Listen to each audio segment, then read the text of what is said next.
Dear students, मैं doctor Mahavir Singh Yadav, associate professor physics, government college Barmer.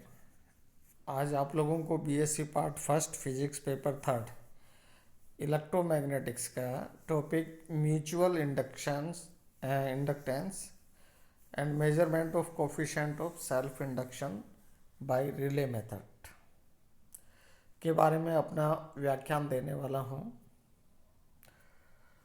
पिछले व्याख्यान में मैंने फैराडे लॉ और सेल्फ इंडक्टेंस के बारे में आप लोगों को विस्तार से बताया था। अब मैं उसको और आगे बढ़ाता हूँ। तो सबसे पहले मैं म्यूचुअल इंडक्टेंस को डिफाइन करता हूँ। म्यूचुअल इंडक्टेंस क्या होता है?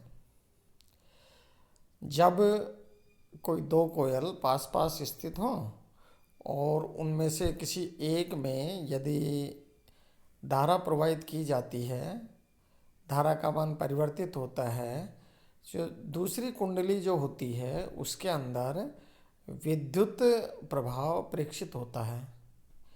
ये जो घटना है, इस घटना को म्यूचुअल इंडक्टेंस के नाम से इसको जानते हैं।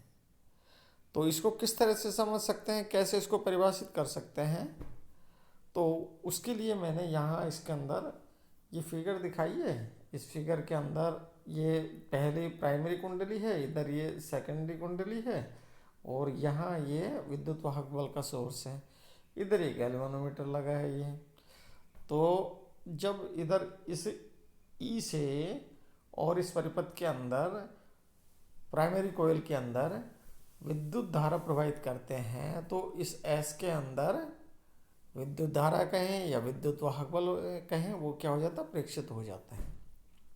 तो विद्युत चुंबक प्रेरण की ऐसी घटना जिसमें दो समीपवर्ती कुंडलियों में से किसी एक में प्रवाहित धारा के मान में परिवर्तन करने पर द्वितीय कुंडली में प्रेरित विद्युत वाहक बल या धारा उत्पन्न होने की घटना को अन्योन प्रेरण कहते हैं।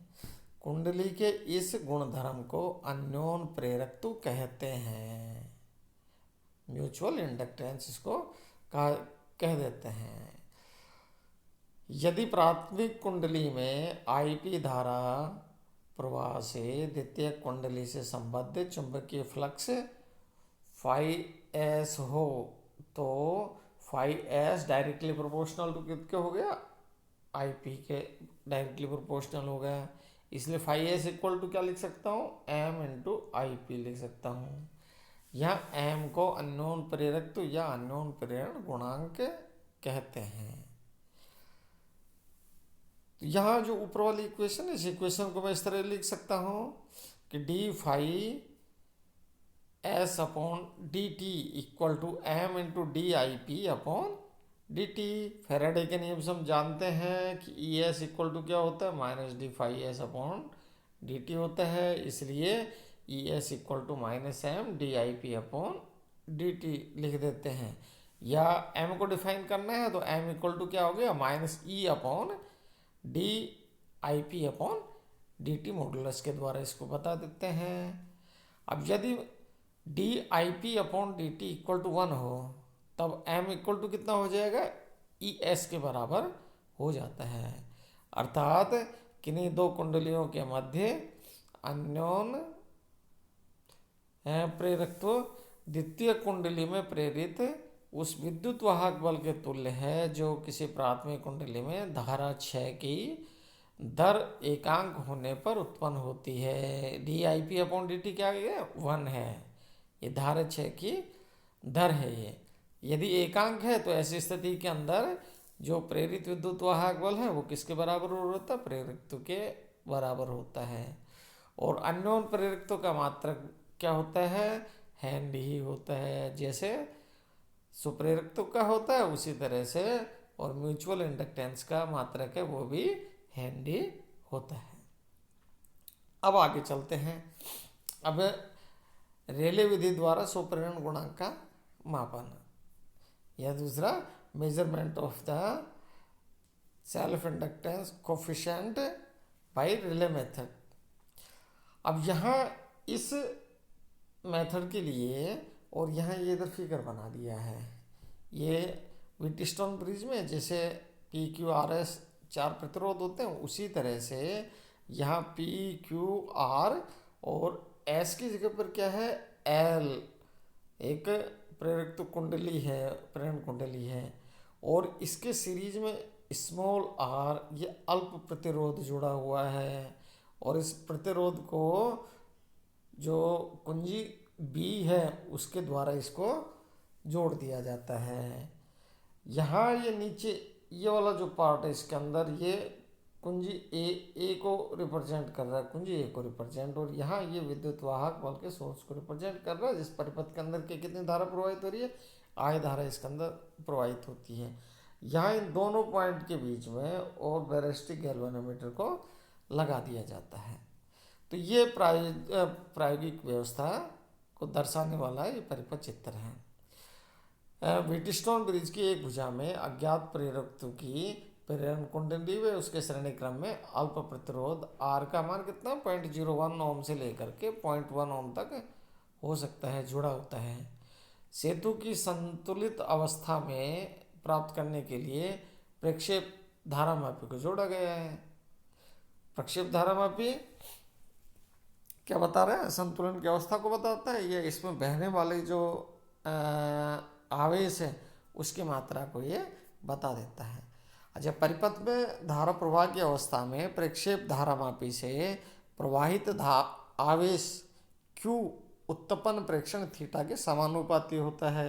यहाँ जो बैलिस्टिक गैल्वेनोमीटर से यदि I धारा प्रवाहित होती है तो इस बैलिस्टिक गैल्वेनोमीटर से प्रवाहित जो आवेश होता है वो किसके समानुपाती होता है, वो प्रक्षेप उत्पन्न प्रक्षेप के समानुपाती होता है, जिसको Q इक्वल टू के थीटा के द्वारा रिप्रेजेंट कर देते हैं। क्वेश्चन नंबर 1 भी कह दिया जाता है, जहाँ के प्रक्षेप धारामापी नियतांक को प्रदर्शित करता है।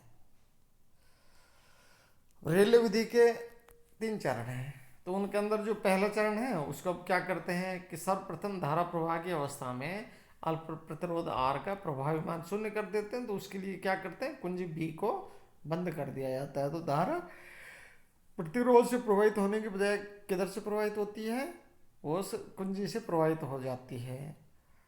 प्रतिरोध पी क्यू व आर की सहायता से सेतु की संतुलन अवस्था को प्राप्त कर लिया जाता है। पी क्यू और आर को एडजस्ट कर लेते हैं और एडजस्ट करके संतुलन अवस्था को प्राप्त कर लिया जाता है।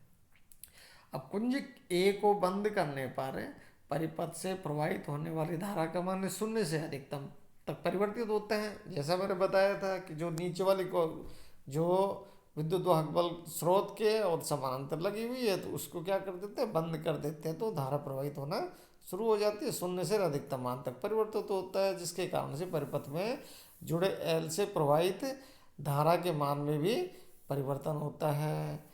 एवं प्रेरित विद्युत वाहक बल का मान कितना हो जाता है, E equal to -L di/dt उत्पन्न होता है। यहाँ ये जो मान है ये उसके अंदर प्रेरण कुंडली के अंदर उत्पन्न हो जाता है, जहाँ I t समय पर प्रेरक L से प्रवाहित धारा है। इसलिए प्रेरित विद्युत वाहक बल की दिशा लेंज के नियमानुसार होती है।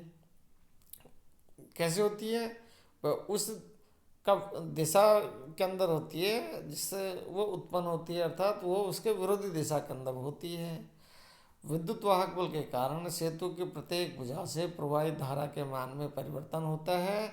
इस स्थिति में प्रक्षेप धारामापी से प्रवाहित धारा का मान कितना है, सपोज करो IG है और IG का मान कितना दिया जाता है इस इक्वेशन 2 से, अर्थात IG equal to beta E/G। E किसको रिप्रेजेंट कर रहा है, प्रेरकत्व से प्रेरकत्व में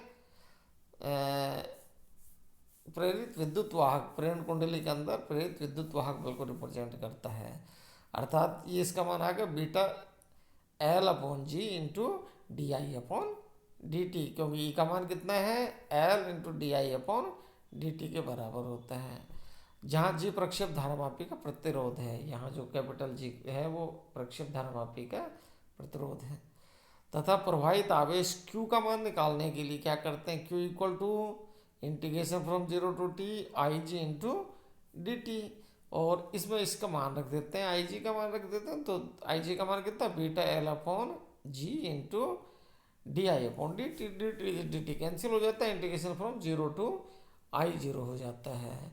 इसको इक्वेशन 3 कह दिया जाता है। तो अब इसके बाद में फिर क्या करते हैं, अब समीकरण 1 व 3 से अब Q इक्वल टू क्या हो गया, K इंटू थीटा हो गया, अर्थात Q का मान क्या हो गया, beta L upon capital G into I 0, जहाँ K का मान कितना आ गया, K equal to beta L upon G into theta.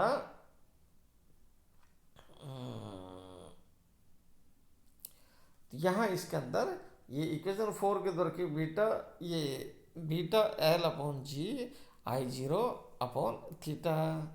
तो यहाँ ये दूसरा चरण इसका पूरा हो गया। अब क्या करते हैं, अब थर्ड उसके अंदर क्या होगा कि अब कुंजी B को खोल देने पर, पहले कुंजी B को क्या कर दिया था, बंद कर दिया था, अर्थात प्रतिरोध का मान क्या कर दिया था, लघु शून्य कर दिया था। तो ऐसी स्थिति के अंदर उसको संतुलन स्थान प्राप्त कर लिया। फिर उसके बाद में क्या किया कि कुंजी ए को लगा करके और उसको क्या कर दिया था, उसको उस धारा आई धारा प्रवाहित उससे वो की थी, जिसके कारण से और एल के अंदर विद्युत वाहक बल प्रेरित हुआ था, जिसके कारण से और बैलिस्टिक गैल्वेनोमीटर से क्या हुआ, बैलिस्टिक गैल्वेनोमीटर से धारा प्रवाहित हुई और जिसके कारण से और जो चार्ज था उसका मान भी परिवर्तित हुआ, जिसको किस तरह इसका मान कितना निकाल दिया था, Q equal to K theta के बराबर निकाल दिया था। तो जहाँ K का मान हमें इस इक्वेशन 4 से मिल जाता है। अब तीसरी स्टेज के अंदर क्या करते हैं, अब कुंजी B को खोल देते हैं, जिससे अल्प प्रतिरोध प्रेरक तो L के श्रेणी क्रम में जुड़ जाता है।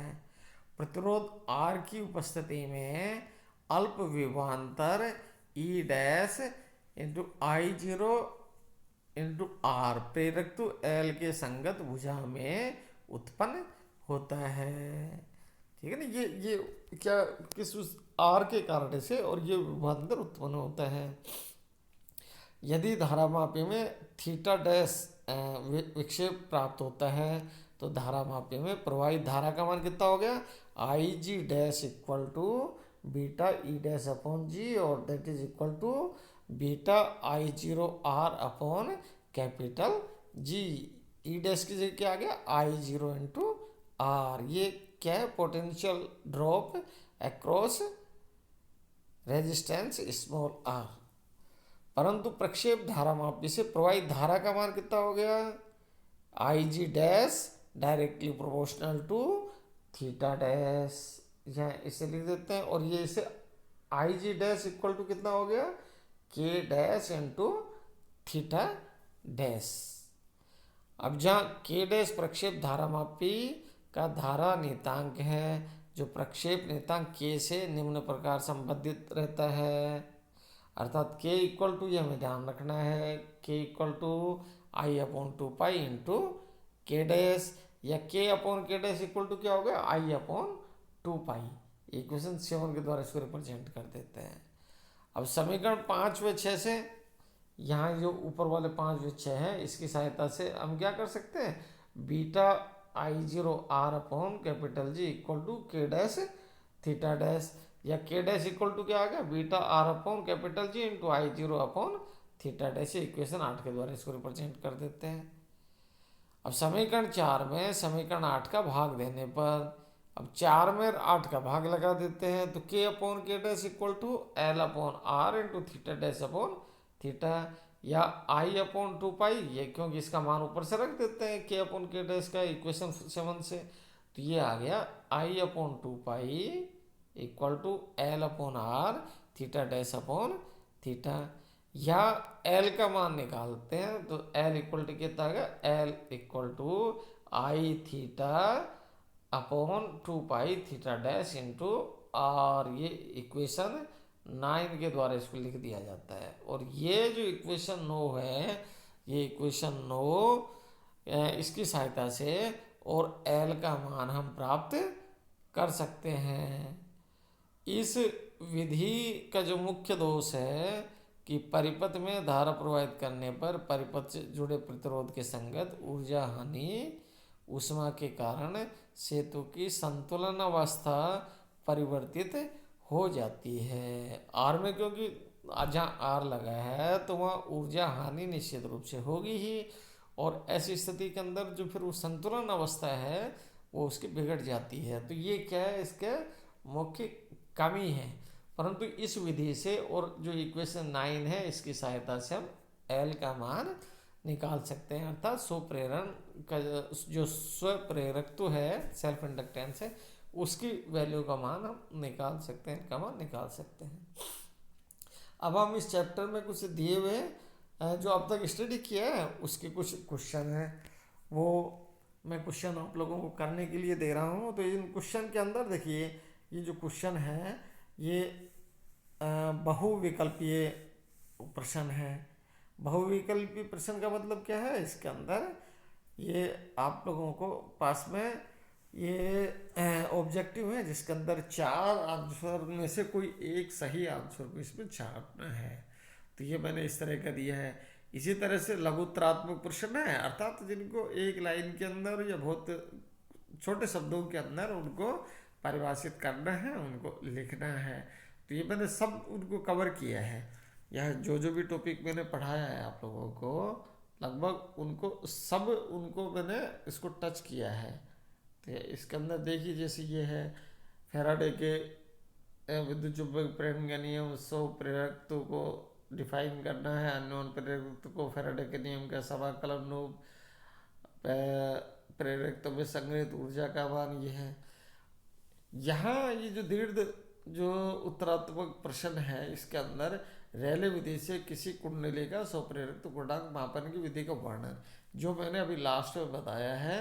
तो ये विधि इस विधि से और रेले का मापन किया, तो ये भी क्वेश्चन के रूप में, बड़े क्वेश्चन के रूप में इसको पूछा जा सकता है। इसलिए यहाँ ये जो अपना टेस्ट पेपर मैंने बनाया है, इस टेस्ट पेपर को भी आप लोगों को सोल्व करना चाहिए। आज के लिए इतना ही, बहुत बहुत धन्यवाद।